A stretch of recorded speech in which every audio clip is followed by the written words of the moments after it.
Banyak hak-hak anak yang ada pada orang tua. Disimpulkan ada 5. Yang pertama, ayyuhassinasmah, bahwa dia membaguskan namanya. Nah, ini hak anak terhadap orang tua. Orang tua ini harus mencarikan anak itu nama yang bagus. Nama yang bagus, nama yang diridhai oleh Allah. Nah, kalau anak ini diberi nama dengan nama yang tidak bagus, anak ini durhaka kepada orang tua, jangan salahkan anak. Karena orang tua sudah durhaka kepada anak memberikan nama yang tidak bagus. Di zaman Sayyidina Umar, seorang laki-laki datang membawa anak. Wahai Amirul Mukminin, ini anak durhaka kepadaku, berikan dia nasihat. Jadi Nabi, wahai laki-laki, siapa garang anak ikam itu ngarannya? Jadi laki-laki itu ngarannya Ju'li. Ju'li itu artinya kelelawar. Pantas Nabi anak durhaka lawan ikam. Sebelum anak durhaka kepada ikam, ikam sudah durhaka kepada anak. Kenapa? Anak diberi ngaran kelelawar. Ini nama yang tidak bagus. Jadi berilah nama yang bagus, nama yang diridhai oleh Allah Subhanahu wa taala. Seperti ibaratnya laki-laki nama-nama Rasulullah, nama-nama para anbiya, nama-nama para aulia. Perempuan nama-nama para aulia, waliyah, para waliyah, nama-nama anak Nabi, nama-nama istri Nabi. Atau nama yang mengandung makna yang bagus, yang mengandung doa kepada si anak. Nah, pertama itu haknya anak kepada kita agar anak ini diberi nama-nama yang bagus, nama yang disukai oleh Allah Subhanahu wa taala. Nah, yang kedua ayya'uqah. Ini hak anak yang mesti dilaksanakan orang tua, mengakikahinya. Mengakikahi. Itu haknya anak. Rasulullah SAW bersabda, kullu ghulamin rahinatun biaqiqatih.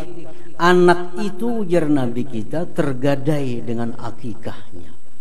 Imam Ahmad bin Hanbal mengatakan bahwa anak yang tidak diakikahi itu tidak akan bisa memberi syafaat kepada orang tuanya di akhirat nantinya.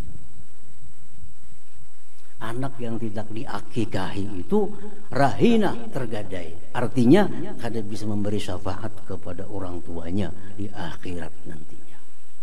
Ini akikah. Nah, akikah itu panjang waktunya sampai usia balik. Kada mesti 7 hari, walaupun yang abdal 7 hari. Tapi kalau kita kada berduit ditabung. Sehari berapa sampai kena anak umur 15 sampainya balik. Masih haknya kepada orang tua agar diberi akikah ini anak. Ini umur 10 tahun kah, kena umur 11 tahun kah, sampai terkumpul duit kita untuk akikah tadi. Anak akan menuntut kita, kenapa ulun kada diakikahi biar kita di akhirat. Nah, akikah. Akikah itu pada intinya adalah menyembelih hewan, kambing. Biasanya tempat kita kambing. Nah, rahasianya apa? Akikah itu menyembelih kambing. Kambing itu kan hewan. Nah, dengan harapan sifat kebinatangan yang ada pada anak ini tersembelih. Nah, manusia ada sifat kebinatangan. Kita ada sifat kebinatangan. Dengan akikah itu harapannya anak ini kada punya sifat kebinatangan lagi. Macam rakus, sifat binatang, makan hak orang lain. Kambingnya kada tahu bunuh siapa makannya. Nah, supaya itu jangan sampai terjadi pada anak kita. Itu inti daripada akikah tadi. Karena digundul rambutnya, ditimbang dengan emas, disedekahkan emas. Artinya apa? Supaya anak ini punya hati seperti emas. Nah, semua itu ada makna kebaikan yang kembali kepada diri anak. Bila kada dilakukan, nah itu anak akan menuntut kepada orang tua. Karena itu haknya si anak. Nah, akikah.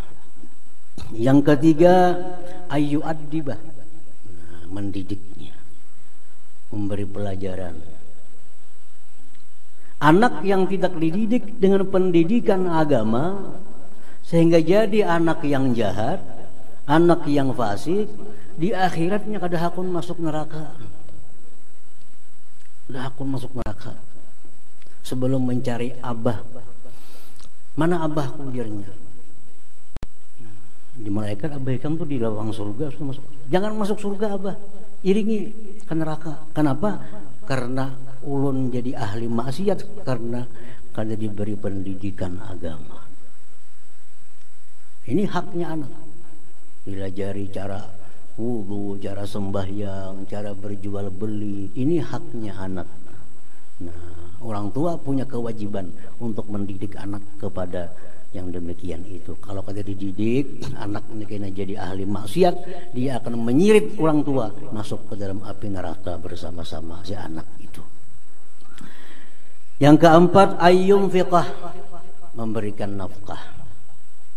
Anak itu kewajiban orang tua memberikan nafkah sesuai dengan kemampuan yang diberikan oleh Allah Subhanahu wa taala. Nah, makanya naik haji kada wajib kalau yang ditinggali kada ada ongkos menafkahi anak. Orang naik haji di rumah tinggalkan anak, ongkos kada ditinggali, kada wajib naik haji itu karena menafkahi anaknya satu kewajiban. Orang naik haji itu wajib kalau nafkah di rumah sudah cukup untuk membiayai kehidupan anak-anak kita itu. Nah, yang kelima, yang terakhir, ayyuzawijah, bahwa dia mengawinkan anaknya. Itu hak anak terhadap orang tuanya. Jadi tugas orang tua terhadap anak, satu, membaguskan nama. Pilih nama anak, nama yang disukai Allah dan Rasul. Yang kedua, berikan akikah kepada anak agar sifat kebinatangan hilang dalam dirinya. Yang ketiga, berikan dia pendidikan yang baik. Yang keempat, nafkahi dengan nafkah yang halal. Yang kelima, kawinkan dia kalau sudah sampai usia untuk kawin. Nah, hadirin hadirat yang dimuliakan Allah, mudah-mudahan Allah jadikan anak-anak kita, zuriat kita, zuriat yang salihah yang diridai Allah Subhanahu wa taala. Wallahul hadi ila siratal mustaqim. Assalamualaikum warahmatullahi wabarakatuh.